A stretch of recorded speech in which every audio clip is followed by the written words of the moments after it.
దేన్ని కూడా వదిలిపెట్టడు జగన్మోహన్ రెడ్డి. శవ రాజకీయం, కుల రాజకీయం, మత రాజకీయం జగన్మోహన్ రెడ్డికి ప్రధానంగా వెన్నతో పెట్టినటువంటి విద్య. సో ఇప్పుడు అదే కోణంలో జగన్మోహన్ రెడ్డి మరొక కుల రాజకీయానికి తెరదీసే ప్రయత్నం చేశాడు. దానికి సంబంధించి పావులు కూడా కదిపాడు. వాస్తవానికి దారుణంగా 151 సీట్ల నుంచి 11 సీట్లకు పడిపోయినటువంటి జగన్మోహన్ రెడ్డి ఆ దారుణ ఓటమిని జీర్ణించుకోలేని పరిస్థితిలో ఉన్నాడు. ఇది వాస్తవం. అయితే ఏదైనా అవకాశం దొరక్కపోతుందా, ఎక్కడైనా సరే కూటమిలో చీలికలు రాకపోతాయా, దాన్ని ఉపయోగించుకుని నేను మళ్ళీ గెలవకపోతానా అని జగన్మోహన్ రెడ్డి 2 ఏళ్ల నుంచి కళ్ళు కాయలు కాసేలాగా ఎదురు చూశాడు. పాపం బెంగళూరు ప్యాలెస్లో పడుకుని రోజు టీవీలు చూడటమే. ఎందుకని? ఎక్కడైనా సరే కూటమిలో విభేదాలు వచ్చాయా, పవన్ కళ్యాణ్కి చంద్రబాబుకి ఎక్కడైనా చెడిందా, లేకపోతే కింది స్థాయిలో ఎక్కడైనా చెడిందా అని విశ్వ ప్రయత్నం చేసి పాపం చూశాడు.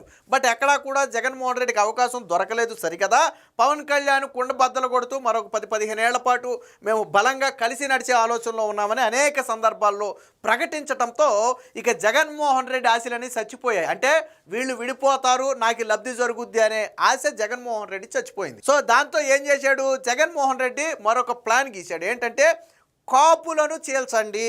ఎస్, పవన్ కళ్యాణ్ వెంట మొన్న ఎన్నికల్లో కాపులు బలంగా నడిచిన మాట వాస్తవం. కూటమికి మద్దతుగా నిలబడిన మాట వాస్తవం. సో జగన్మోహన్ రెడ్డిని చావు దెబ్బ కొట్టడంలో కాపులు కీలకంగా వ్యవహరించారు. అందులో మొహమాటం ఏమీ లేదు. జగన్మోహన్ రెడ్డి ఆ కాపు నేతలను ఉపయోగించుకుని, ముద్రగడ్డ లాంటి వాళ్ళను కొంతమందిని ఉపయోగించుకుని పదే పవన్ కళ్యాణ్ మీద, కూటమి మీద, తాను అధికారంలో ఉన్న సమయంలో అంటే అపోజిషన్లో ఉన్నటువంటి చంద్రబాబు, పవన్ల మీద అనేక విమర్శలు చేయించాడు. కాపులకు ఏమీ చేయలేదని వాళ్ళ చేత మాట్లాడించాడు. బట్ అవన్నీ కూడా ప్రజలు నమ్మలేదు. సో వీళ్ళ వెంట నడిచారు. అనుకున్నట్టుగానే పవన్ కళ్యాణ్ గారు గెలిచిన తర్వాత కాపులకు బలంగా అండగా నిలబడ్డారు. అందులో కూడా సందేహం లేదు. సో కాబట్టి వాళ్ళు కూడా పవన్ కళ్యాణ్ వెంట నడవాలని నిర్ణయించుకున్నారు, కూటమి వెంట నడవాలని నిర్ణయించుకున్నారు. ఇప్పుడు జగన్మోహన్ రెడ్డి ప్లాన్ ఏంటంటే కింది స్థాయిలో కాపులను చీల్చాలి. కాపు ఓట్లు చీల్చకపోతే నేను జీవితంలో ముఖ్యమంత్రి కాలేను. వీళ్ళిద్దరూ కలిసి ఉంటే ఖచ్చితంగా నేను ముఖ్యమంత్రి కాలేను. కాబట్టి కాపు ఓట్లను చీల్చాలి. ఎలా చీల్చాలి అంటే కాపుల మధ్య విభేదాలు సృష్టించాలి. అంటే కాపు కులానికి ఇతర కులాలకి మధ్య విభేదాలు సృష్టించాలి. పవన్ కళ్యాణ్ కాపులకు ఏమీ చేయలేదని ప్రొజెక్ట్ చేయాలి. చంద్రబాబు నాయుడు కాపులకు అన్యాయం చేస్తున్నాడని ప్రొజెక్ట్ చేయాలి. ఇదే కోవలో కాపు యువతకు కావచ్చు, కాపు నేతలకు కావచ్చు, ఎక్కడైనా ఏదైనా జరిగితే దాన్ని రాజకీయ కోణంలో రాద్ధాంతం చేయాలని చెప్పి జగన్మోహన్ రెడ్డి దిశానిర్దేశం చేశాడు. ఎవరికి చేశాడో తెలుసా? జగన్మోహన్ రెడ్డి 4 కీలక కాపు నేతలతో సమావేశమయ్యాడు. అంబటి రాంబాబు ఉన్నాడు అందులో, అలాగే మన మాజీ కోడిగుడ్డు మంత్రి అమర్నాథ్ ఉన్నాడు, అలాగే కురసాల కన్నబాబు ఉన్నాడు, తోటా త్రిమూర్తులు. ఈ 4 కాపు నేతలతో జగన్మోహన్ రెడ్డి సమావేశం నిర్వహించి చాలా స్పష్టంగా చెప్పింది ఏంటంటే ఎట్టి పరిస్థితుల్లో కాపులను చీల్చాల్సిందే. దానికి ఏ చిన్న అవకాశం దొరికినా వదిలిపెట్టొద్దు. అటు సోషల్ మీడియా కావచ్చు, ఇటు సొంత మీడియా సాక్షిలో కావచ్చు విస్తృత ప్రచారం చేసి ప్రజల మధ్య విద్వేషాలు సృష్టించాలి, కులాల మధ్య విద్వేషాలు సృష్టించాలి. కాపులు నిజంగానే మాకేమీ జరగలేదని వాళ్ళు భావించి తిరిగి మన వెంట నడవాలి. ఆ విధంగా మీరు ప్రయత్నాలు చేయాలని చెప్పి నిన్న వారికైతే దిశానిర్దేశం చేశారు. ఒక రకంగా కాపు సామాజిక వర్గం కావచ్చు, లేదా ఇతర సామాజిక వర్గాలు, మెజారిటీ సామాజిక వర్గాలు కావచ్చు, ఈరోజు కూటమి వెంట నడిచిన మాట వాస్తవం. జగన్మోహన్ రెడ్డిని ఒక కాపే కాదు, ఏ సామాజిక వర్గం పూర్తిగా నమ్మదు. దానికి ఉదాహరణ మొన్న జరిగినటువంటి ఎన్నికలు.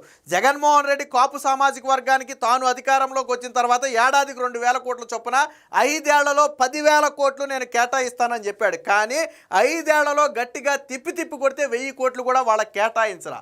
కాపు సామాజిక వర్గానికి ప్రత్యేకంగా ఎటువంటి ఫెసిలిటీస్ జగన్మోహన్ రెడ్డి కల్పించాల.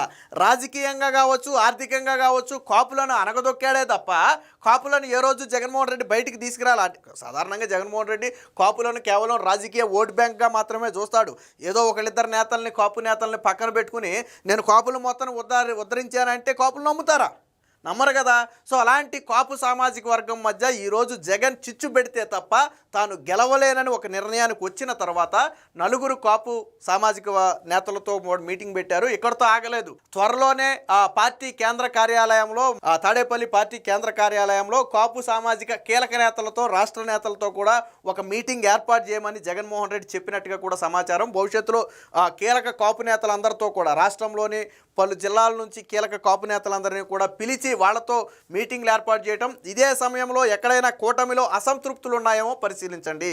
కాపు నేతలకు ఎక్కడైనా సరే కూటమిలో ఏదైనా చిన్న అన్యాయం జరిగినా దాన్ని పెద్దదిగా చూపించండి, ఆ కూటమిలో విభేదాలు సృష్టించండి, లేదా అసంతృప్తితో ఉన్న కాపు నేతలను మీరు సంప్రదించి తిరిగి మన దారిలోకి తెచ్చే ప్రయత్నం చేయండి అని చెప్పి నిన్న వీరందరికీ కూడా జగన్ దిశానిర్దేశం చేశాడు. దీనికి సంబంధించిన వార్త కూడా ఒకటి వచ్చింది, ఒకసారి చూద్దాం. కాపులను చీల్చండి, ఏ సంఘటన జరిగినా కులం కార్డుతో రచ్చ చేయండి, కూటమికి కాపులను దూరం చేయటమే లక్ష్యంగా పెట్టుకోండి, ఆ నేతలతో సమావేశం పెట్టండి, కులాల చిచ్చుకు జగన్ కుట్రలు, ఫేక్ ప్రచారం వీగిపోవడంతో వైసీపీ నేతల కొత్త కులతంత్రం, అంబటి, గుడివాడ, కురసాల ఎమ్మెల్సీ తోటాకు దిశానిర్దేశం, హోంమంత్రి అనిత విషయంలో ఏమీ కాదంటూ అమర్నాథ్ కండ.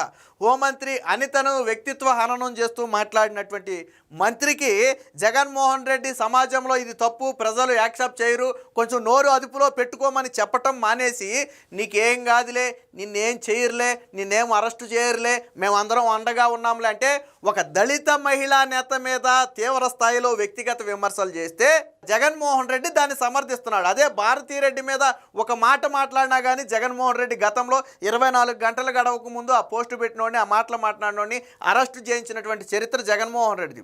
అలాంటంటే తన భార్యకి అయితే ఒకటి, ఇతరులైతే ఒకటి జగన్మోహన్ రెడ్డి దృష్టిలో. వాళ్ళనైతే మాట అనకూడదు, మమ్మల్ని అంటే మాకు కోపం రాదా, మా కార్యకర్తలకు కోపం రాదా అని గతంలో అన్నాడు. మరి ఇప్పుడు హోంమంత్రి అనితను రాజకీయంగా విమర్శించు తప్పులేదు. ఆవిడ మేకప్ వేసుకుందే, తీస్తే గోడలకు పుట్టి పెట్టవచ్చు, కేజీ మందాన గారద్దే, లేకపోతే నేను వాడిన బుల్లెట్ ప్రూఫ్ వాహనం వాడుకునే దానివి నువ్వు నాకు చెప్పటం ఏంటి, ఇదే అహంకారం బలుప. అమర్నాథ్, ఇలాంటి వ్యాఖ్యలను ప్రజలు యాక్సెప్ట్ చేయరు, నువ్వు కొంచెం నోరు అదుపులో పెట్టుకోవాలి, మహిళల మీద దురుసుగా ప్రవర్తించొద్దని చెప్పాలి. ఇదే మాటగానే ఒక టీడీపీ నేత మాట్లాడుంటే చంద్రబాబు గారు ఈ పార్టీకి నోటీసు పంపేవాళ్ళు, వివరణ ఇమ్మని చెప్పి, అవసరమైతే పార్టీ నుంచి మేము పక్కన పెడుతున్నామని చెప్పేవాళ్ళు. ఒక మహిళ మీద విమర్శ చేస్తే చంద్రబాబు గారు రాజకీయంగా చేయాలని చూస్తారు. ఆయన ఏ రోజు కూడా వైసీపీలో ఎంతమంది మహిళా నేతలు ఉన్నారు, ఏ రోజైనా ఎవరి మీదైనా మాట్లాడారా? ఆ స్థాయిలో అసలు రోజా మీద తీవ్ర స్థాయిలో విరుచుకుపడతారు. అలాంటి వారిని కూడా చంద్రబాబు గారు కంట్రోల్ చేశారు. వ్యక్తిగత దాడులకు వెళ్ళొద్దు, రాజకీయంగా మాత్రమే మాట్లాడమని చెప్పారు. అలాంటిది ఈరోజు అమర్నాథ్ అంత తీవ్రమైన వ్యాఖ్యలు చేస్తే రాష్ట్ర వ్యాప్తంగా ఉన్న మహిళా సంఘాలన్నీ కూడా ఆగ్రహం వ్యక్తం చేస్తుంటే జగన్ మాత్రం నీకేం కాదులే అని చెప్పాడంట. సో వాళ్ళ పార్టీ విధానాలు ఎలా ఉంటాయంటే అలా ఉంటాయి. కూటమి నుంచి కాపులను దూరం చేయాలి, వారి మధ్య విభేదాలు సృష్టించి వ్యతిరేకత పెంచాలి, ఏ చిన్న అంశమైనా పెద్దది చేసి కులాల మధ్య చిచ్చు పెట్టి తాను రాజకీయంగా చలిమంటలు కాచుకోవాలి. ఇదే వ్యూహంతో వైసీపీ అధినేత కులతంత్రాలకు తెరతీశారు. కాపు సామాజిక వర్గాన్ని కూటమి సర్కారుకు దూరం చేయాలంటూ నేతలతో దిశానిర్దేశం చేశారు. ఈ క్రమంలోనే నలుగురు కీలక వైసీపీ నేతలతో అయితే జగన్ సమావేశం నిర్వహించాడు. అది కూడా ఉంది, ఒకసారి చూద్దాం. రాష్ట్రంలో ఏ చిన్న ఘటన జరిగినా కులం కార్డుతో రచ్చ చేయాలని, సోషల్ మీడియాలో రెచ్చిపోవాలని కాపు నాయకులకు నూరు పోశారు.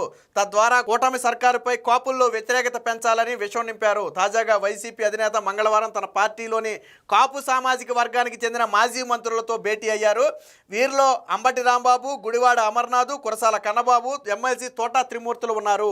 ప్రధానంగా కూటమి ప్రభుత్వానికే అండగా ఉన్న కాపులను వేరు చేయటం ఎలా అనే అంశం మీద ప్రత్యేకంగా దృష్టి పెట్టారు. తొలుత కాపు నాయకులతో ఒక సమావేశం నిర్వహించాలని నిర్ణయించారు. కూటమి ప్రభుత్వంలో కాపులకు ఏదో అన్యాయం జరిగిపోతుందంటే వారికి నూరు పోసి వ్యతిరేకత పెంచాలని సూచించారు. చిన్న సంఘటన జరిగినా దానికి కులం కార్డు జోడించాలని చెప్పి జగన్ చెప్పాడు. వ్యక్తిగత కక్షలు, పోలీసుల కేసులను కూడా దీనికి అనుగుణంగా మార్చుకోవాలని నిన్న నేతలకైతే చెప్పారు. వాస్తవానికి ఈ కృష్ణలంకకు చెందినటువంటి రౌడీ షీటర్ మిస్సింగ్ కేసు ఏదైతే ఉందో గాదే సాయికృష్ణ, దాన్ని రాజకీయంగా వాడుకోవాలని హితబోధ చేసింది జగన్మోహన్ రెడ్డి. సరే, అది చివరికి బెడిసి కొట్టింది అనుకుంటే అది వేరే విషయం. అందుకని అంబటి రాంబాబు లాంటి వాళ్ళని డైరెక్ట్గా రంగంలో దింపాడు. లేకపోతే గతంలో కాపులకు సంబంధించి ఎన్నో వైసీపీ హయాంలో ఎన్నో దాడులు, దౌర్జన్యాలు జరిగితే ఏ రోజు నోరు మెదపని అంబటి రాంబాబు, అమర్నాథ్ ఈరోజు దీని గురించి మాట్లాడుతున్నారు అంటే అది జగన్ నూరు పోసింది.